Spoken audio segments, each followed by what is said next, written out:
ఇప్పుడు 100 కోట్లు ఇస్తాడా, ఇటు 200 కోట్లు ఇస్తాడా, వీడికి ఫార్మా కంపెనీ ఉందా? మరి ఇప్పుడున్నది మీ కాంగ్రెస్ ఏనండి పార్టీ. ఇప్పుడు కాదు, ఇప్పుడు మా కాంగ్రెస్ పార్టీ గురించి, గత రాజకీయాల గురించి చెప్తున్నా. ప్రస్తుత రాజకీయ పరిస్థితి. మా పార్టీ గురించి అట్లా. వీడికి గ్రనైట్ ఫ్యాక్టరీ ఉందా, వీడికి ఫార్మా ఉందా, వీడు ఎన్ని వందల కోట్లు ఇస్తాడు, ఈ డబ్బులకి ఇది అమ్ముదాం, అట్లా ఆలోచిస్తున్నారు. అట్లా ఆలోచించినప్పుడు కార్యకర్తకి ఎక్కడ న్యాయం జరిగింది? ఇక్కడ కార్యకర్త పార్టీ కోసం పిల్లని వదిలిపెట్టి అన్ని వ్యాపారాలు వదిలిపెట్టుకొని జెండా మోసి జై కాంగ్రెస్, జై కాంగ్రెస్, జై టీఆర్ఎస్, జై టీఆర్ఎస్, జై టీడీపీ, జై జనసేన అనే కార్యకర్తకి వాడు డబ్బు సంపాదించుకొని వాడు వ్యాపారం చేసి, వాడు వ్యవసాయం చేసి, వాడు వ్యాపారం చేస్తే వాడిని జెండా మోసి వాడు ఎవరు మోస్తారు? నువ్వు పిలుపునీయంగాలి ధర్నాలు ఎవరు చేస్తారు? నువ్వు పిలుపునీయంగాలి బంధువులు ఎవరు చేస్తారో? నువ్వు పిలుపునీయంగాలి నీ మీటింగ్లకు వచ్చి జై ఎవరు కొడతారో? నీ జై కొట్టే అంటే వాడికి ఒక రోజు పోతుంది. వాడు సంవత్సరంలో ప్రతిపక్షంలో ఉన్నప్పుడు ఒక 50 రోజులు 60 రోజులు ఈ ధర్నాలు పనులు చేసి ఒక 50 రోజులు పండగలకు పోయి వాడు ఎక్కడ సంపాదిస్తాడు జీవితంలో? నిజమైన కార్యకర్త ఎక్కడ సంపాదిస్తాడు? చూడాలి కదా మనం. వాళ్ళని చూడకుండా వాళ్ళని ఈ గత గవర్నమెంట్లో ఈయన రియల్ ఎస్టేట్ చేసి 1000 కోట్లు సంపాదించాడు. ఆ స్కామ్ చేసి ఆ 1000 కోట్లని పార్టీ తీసుకుంటే ఇక 300 కోట్ల 400 కోట్ల డబ్బులు వస్తాయి. ఆ 400 కోట్లు మన పార్టీకి ఉపయోగపడతాయి అని ఆలోచించినప్పుడు రాజకీయం చేయడం ఎందుకన్నా? కరెక్ట్. నేనేం చెప్తున్నానంటే కార్యకర్తగా పుట్టడం తప్పు కాదు, మీరు కార్యకర్తగా చచ్చిపోవటం అంతే కదన్నా. మన కార్యకర్తగానే ఉండాలా?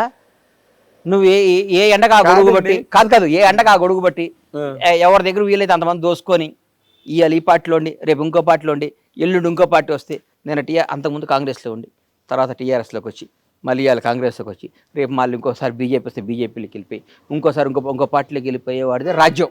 అవును, అదే ఇవాళ రాజ్యం అది.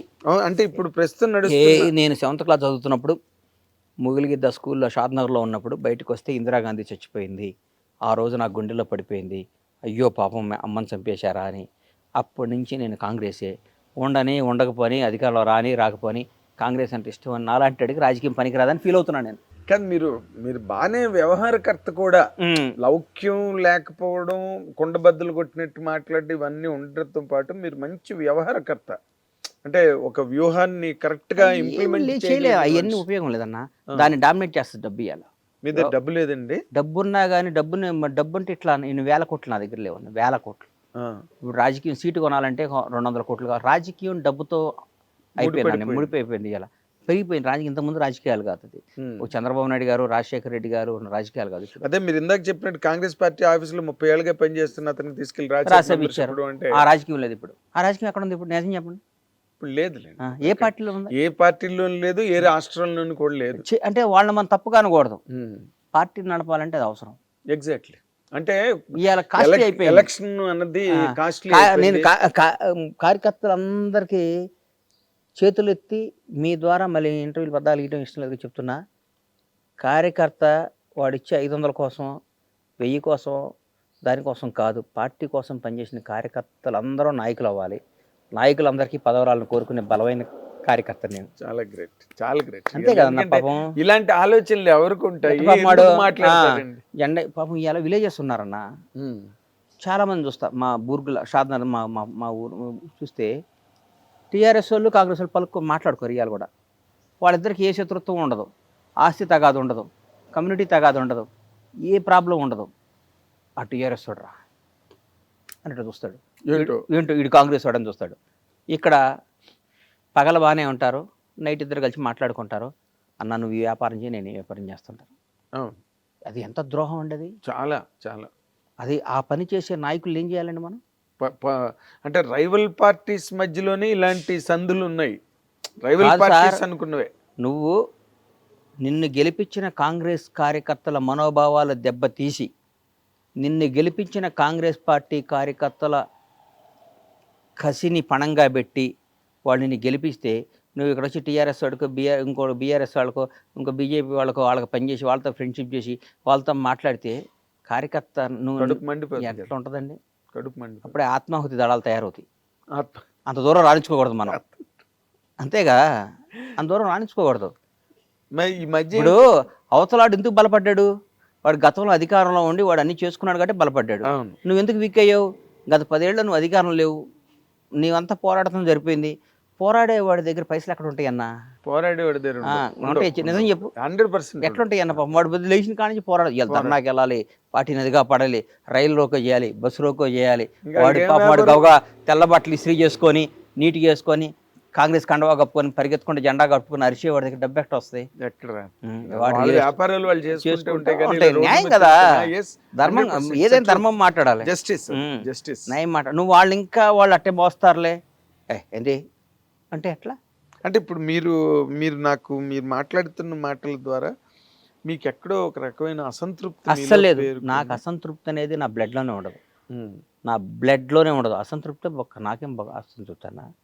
నాకేనా నేను కాదు కదా, ఇక్కడ ఉన్న నాకేమైనా కావాలంటే లాక్కొచ్చుకుంటా పోయి. నో నేను సారీ, డోంట్ మిస్అండర్స్టాండ్ మీ గణేష్ గారు. అన్న, అసంతృప్తి అన్నది నాకు అసలు మీకేదో కావాలి, నాకు అస్సలు అది కాదు. మీకు దొరకట్లేదన్న యాంగిల్ కాదు నేను అంటున్నాను. నేను నేను కార్యకర్తలందరికీ న్యాయం చేయండి నాయన. గత జరగట్లేదా? అరే జరుగుతుందో జరగట్లేదో నాకు నా మనసుకు వచ్చి చెప్తున్నా. జరిగితే హ్యాపీ, జరిగితే ఫస్ట్ సంతోషపడేది నేను. కాంగ్రెస్ కార్యకర్తలు అధికారికంగా హ్యాపీగా లబ్ధి పొంది తృప్తి పడితే ఫస్ట్ ఆనందించేది బండ్ల గణేష్. లబ్ధి పొందకపోతే ఇవాళ ఆంధ్రప్రదేశ్ ఉంది సార్, పక్కన ఆంధ్రప్రదేశ్ ఉంది. అవును. 5 ఏళ్ల తర్వాత చంద్రబాబు గారికి వాట్ ఈజ్ లైఫ్ అనేది తెలిసింది. అవును. చంద్రబాబు కంటే గొప్ప పొలిటీషియన్ ఇండియాలో ఎవరు ఉన్నాడా? నిజం చెప్పండి. నిజం చెప్పండి. ఎవరు లేరు. అంత సీనియర్ వెటరన్ పాలిటీషియన్ నిజం చెప్పన్నా. ఇండియాలో మొత్తం 40 ఏళ్ల రాజకీయ పరిణామాలను చూసిన తొనకడో బెనకడో. అవును. 72-73 ఏళ్ళలో జైల్లో వేసిన తొనకలా బయటకు వచ్చాడు బాంచేత్. జైల్లోంచి నేను ఎట్లా వస్తాడా అని ఎదురు చూస్తున్నాను టీవీలో. షూ వేసుకొని అమ్మ సింహంలా బయటకు వచ్చాడు. అవును. అవును. ఆ లోపల ఏ క్షణం ఏం చంపేస్తారని భయంతో కూడా. అవును. ఆ?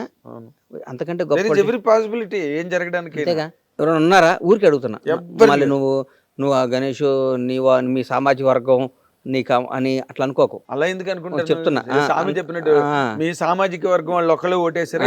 బాగా చెప్పావు. అందుకని నాకు ఆ పార్టీ కాదు, నేను కాంగ్రెస్ పార్టీ వాడిని చెప్తున్నా. ఆయన ఈసారి వచ్చినాక గత ప్రభుత్వంలో ఉన్న ఆఫీసర్ల దగ్గర నుంచి, పనిచేసిన కార్యకర్తల దగ్గర నుంచి ఎంత బాగా చేస్తున్నాడండి. అసలు వేరే లెవెల్, నెక్స్ట్ ఇట్లాంటి ఎంత బాగా చేస్తున్నాడు పని. అవును. బికాస్ ఆఫ్ అందరూ అంటున్నారు మీ సార్ కాదు, చంద్రబాబు గారు కాదు, లోకేష్ కూడా అంటున్నారు. ఏదో ఒకటి వాళ్ళ టీమేగా, మొత్తం టీం. ఇందాక అన్నట్టుగా పేరు చంద్రబాబు నాయుడు గారిదే కదా. వాళ్ళు మంచి సలహా మంచి ఫట ఫట ఫట ఫట చైర్మన్ వేసేసుకున్నాడు. ఫట ఫట ఫట ఫట మన ఆఫీసులు అందరం మర్చిచాడు. ఫట ఫట ఫట గత ప్రభుత్వం చేసిన తప్పులందరినీ ఎత్తి చూపే వాళ్ళందరినీ విక్టిమ్ చేసి పారేసాడు. అక్కడ తిరుపతి అన్నది ఒక్కసారి విక్టిమ్ చేసాడు. అవును, విక్టిమ్ చేశారు. అంటే వణుకు అనేది ఏంటో చూపించాడు వాళ్ళకి. బాబు మనం ధర్మంతోనే నడవాలి, మన ఆఫీసులో మన పని మనం చేయాలి, తప్పు చేయకూడదు, ఒకటి చెప్తే వినకూడదు అని చేశాడు. మేము ఎక్కడ చేస్తున్నాం? మేము చేస్తున్నాం ఇక్కడ. లేదు, గత ప్రభుత్వం చేసిన వాళ్ళ ఆఫీసుల దగ్గర పని చేస్తున్నాంగా.